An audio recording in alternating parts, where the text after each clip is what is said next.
তোমাৰ হাততে হাত থৈ উমলি থাকিম আকাশত দুয়ো প্ৰেমতে মগন। হেল্ল' ফ্ৰেণ্ডছ, স্বাগতম জনাইছোঁ মোৰ আন এটি নতুন এডিটিং ভিডিঅ'লৈ। চ' এনেধৰণৰ 3D ভিডিঅ' এডিটিং কৰিবলৈ হ'লে আপোনালোকৰ কি এপ্লিকেশ্যনৰ প্ৰয়োজন হ'ব আৰু কেনেকৈ কৰিব, চ' গোটেইবোৰ কথা ভিডিঅ'টোত ক'ম। চ' আপোনালোকে প্লিজ ভিডিঅ'টো শেষলৈ চাব। আৰু মোৰ এই ভিডিঅ'টো যদি আপোনালোকে প্ৰথমবাৰৰ বাবে চাই আছে তেনেহ'লে চেনেলটো ছাবস্ক্ৰাইব কৰি লওক। আৰু মোৰ এই ষ্টেটাছ ভিডিঅ'বোৰ যদি আপোনালোকে ডাউনলোড কৰিবলৈ বিচাৰে তেনেহ'লে মোৰ ভিডিঅ'ৰ ডিছক্ৰিপশ্যনত টেলিগ্ৰাম চেনেলৰ লিংক দিয়া আছে। আপোনালোকে গৈ টেলিগ্ৰাম চেনেলটোত জইন কৰক আৰু ভিডিঅ'বোৰ ডাউনলোড কৰক। এতিয়া আপোনালোকে মোৰ ভিডিঅ'ৰ ডিছক্ৰিপশ্যনৰ পৰা এলাইট মোশ্যন এপ্লিকেশ্যনটো ডাউনলোড কৰি লওক।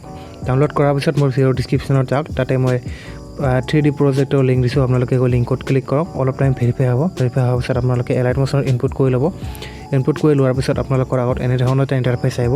আপোনালোকে এই প্লাছ আইকনটোত ক্লিক কৰিব, অডিঅ'ত ক্লিক কৰিব, ভিউ অলত ক্লিক কৰিব আৰু ইয়াৰ পৰা যিকোনো এটা চং চিলেক্ট কৰি লওক। চ' মই চং এটা চিলেক্ট কৰি লৈছোঁ। চং চিলেক্ট কৰাৰ পিছত এতিয়া আপোনালোকে এই চঙৰ লিৰিক্সখিনি আপোনালোকে ক'ৰবাত লিখি ল'ব। চ' মোৰ নোটবুকত লিখা আছে, মই দেখাই দিছোঁ আপোনালোকক। চ' এনেধৰণে আপোনালোকে চঙৰ লিৰিক্সখিনি লিখি ল'ব। লিখি লোৱাৰ পিছত এতিয়া আপোনালোকে এই চঙৰ ফাৰ্ষ্ট লিৰিক্স কিমান ছেকেণ্ড বা কিমান ছেকেণ্ডলৈকে আছে চব প্লে কৰি শুনি ল'ব। চ' মই প্লে কৰি এবাৰ শুনি লৈছোঁ।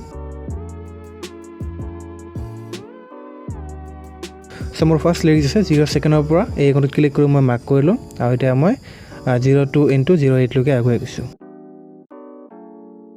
চ' 02:08লৈকে আগুৱাই আহি এইখনত ক্লিক কৰি মাৰ্ক কৰিলোঁ আৰু মই এতিয়া নেক্সট লিৰিক্সটো এবাৰ প্লে কৰি শুনি লৈছোঁ। চ' মোৰ নেক্সট লিৰিক্সটো আছে 0:08ৰ পৰা 03:43লৈকে। চ' মই 03:43লৈকে আগুৱাই গৈছোঁ। চ' 30:43লৈকে আগুৱাই আহি এইখনত ক্লিক কৰি মাৰ্ক কৰিলোঁ আৰু এতিয়া আপোনালোকে এনেধৰণে আপোনালোকে বাকী লিৰিক্সখিনি মাৰ্ক কৰি লওক। চ' মই মাৰ্ক কৰি লৈছোঁ।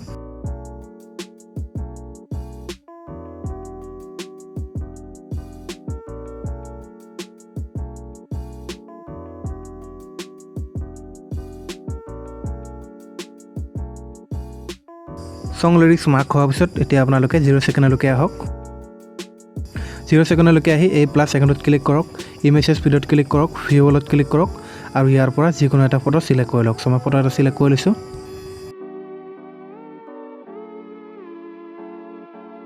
জিৰ' ছেকেণ্ডলৈকে আহি এই চঙৰ লেয়াৰটোত ক্লিক কৰক। ক্লিক কৰি একেবাৰে চঙৰ এণ্ডিঙলৈকে আহক। এণ্ডিঙলৈকে আহি বেক কৰক। বেক কৰি ফটোৰ আইকনটোত ক্লিক কৰক। ক্লিক কৰি এইখনত ক্লিক কৰক। এতিয়া আপোনালোকৰ ফটো একেবাৰে এণ্ডিঙলৈকে ছেট হৈ গ'ল। এতিয়া একেবাৰে 0 ছেকেণ্ডলৈকে আহক। 0 ছেকেণ্ডলৈকে আহি এই ফটো লেয়াৰটোত ক্লিক কৰক। ক্লিক কৰি মুভছ এণ্ড ট্ৰান্সফৰ্মত ক্লিক কৰক আৰু এই 3 নম্বৰ জুমৰ আইকনটোত ক্লিক কৰক আৰু ইয়াত আপোনালোকে ফটোটো জুম কৰি লওক। চ' মই জুম কৰি লৈছোঁ। ফটো জুম হোৱাৰ পিছত এই ওপৰৰ পজিশ্যন আইকনটোত ক্লিক কৰক। ক্লিক কৰি পজিশ্যনটো আপোনালোকে এনেধৰণে চেঞ্জ কৰি লওক। চ' এনেধৰণে চেঞ্জ কৰাৰ পিছত এই প্লাছ আইকনটোত ক্লিক কৰক। ক্লিক কৰি একেবাৰে এণ্ডিঙলৈকে আহক। এণ্ডিঙলৈকে আহি প্লাছ আইকনটোত ক্লিক কৰক আৰু এই ফটোৰ পজিশ্যনটো এনেধৰণে লৈ আহক।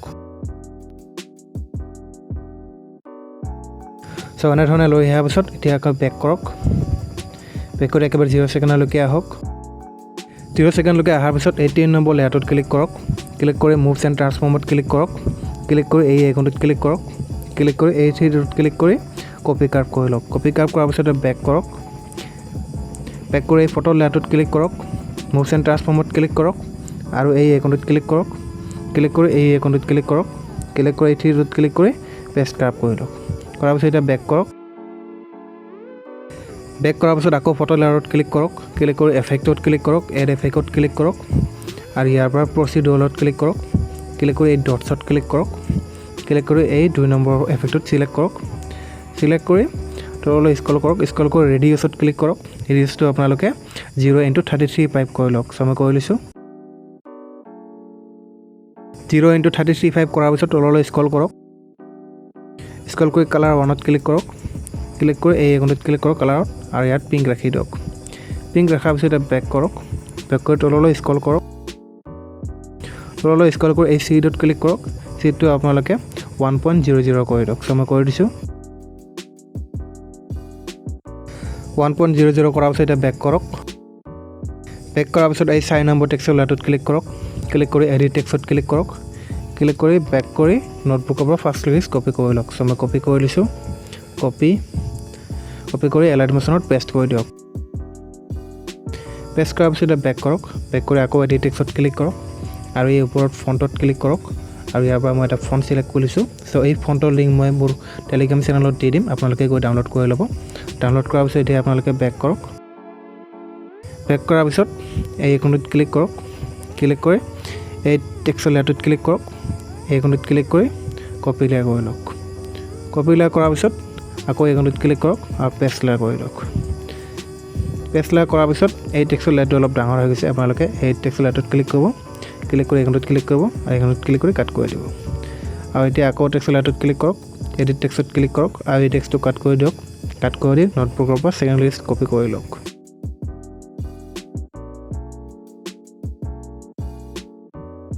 সো পেষ্ট কৰাৰ পিছত এতিয়া আপোনালোকে এনে ধৰণে আপোনালোকে বাকি লিৰিক্সখিনি লিখি লওক সো মই লিখি লৈছোঁ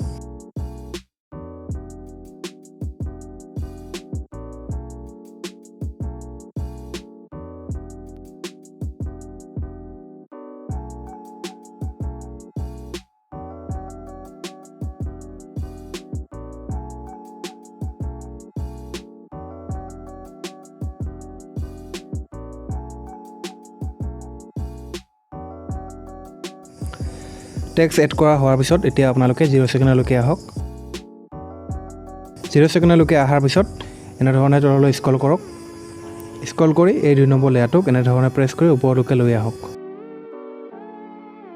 ওপৰলৈকে লৈ অহাৰ পিছত এই লেয়াৰৰ আইচটোক ওপেন কৰি দিয়ক ওপেন কৰাৰ পিছত এতিয়া আপোনালোকৰ ভিডিঅ' একেবাৰে ৰেডি এতিয়া আপোনালোকে এই ওপৰ আইকনত ক্লিক কৰক ক্লিক কৰি ভিডিঅ'ত ক্লিক কৰক আৰু ইয়াত যেনে ধৰণে সেটিং সেট কৰা আছে আপোনালোকে সেটিংটো সেট কৰি ল'ব আৰু এতিয়া ভিডিঅ'টো এক্সপোৰ্ট কৰি লওক যদি ভিডিঅ'টো ভাল লাগিল তেনে লাইক কৰক কমেন্ট কৰক আৰু এনে ধৰণৰ নতুন ভিডিঅ' এডিটিং শিকি থাকিবৰ বাবে মোৰ চেনেলটো সাবস্ক্ৰাইব কৰি লওক আৰু এই ভিডিঅ'টোৰ বিষয়ে কিবা সুধিব লগা থাকিলে মোৰ ইনষ্টাগ্ৰামত মেছেজ কৰক লিংক ডেছক্ৰিপশ্যনত দিয়া আছে সো আজি কাৰণে ইমানে আকৌ লগ পাম নেক্সট এটা ইন্টাৰেষ্টিং এডিটিং ভিডিঅ'লৈ সো আজি কাৰণে বাই